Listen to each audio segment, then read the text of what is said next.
সর্বশেষ যেই লোকটা কবরে যাবে, শেষ যেই ব্যক্তি মরবে পৃথিবীতে হতে পারে, তাকেও শুধু কবরেই থাকতে হবে 40,000 বছর। এরপরে তো আখিরাত। এই 40,000 বছর যদি কবরে আযাব হয় তখন কি হবে?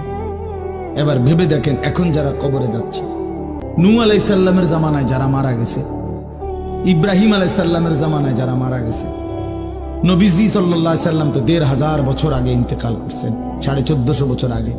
তো ওই সময়ে যারা মারা গেছে তারা কবরে পড়ে আছে আজকে 1,500 বছর, 1,500 বছর।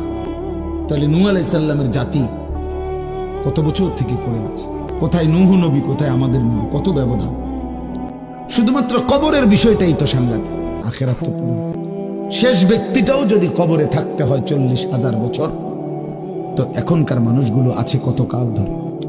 এই যার কবরে আযাব হচ্ছে, সে কি পরিমাণ কষ্ট পাচ্ছে ভাইবা দেখে। কবরবাসীদের রূহের মাগফিরাত।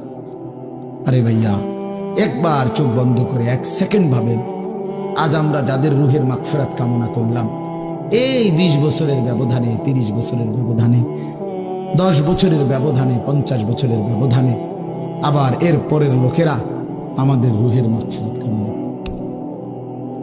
এটা কি পরিমাণ বাস্তবতা!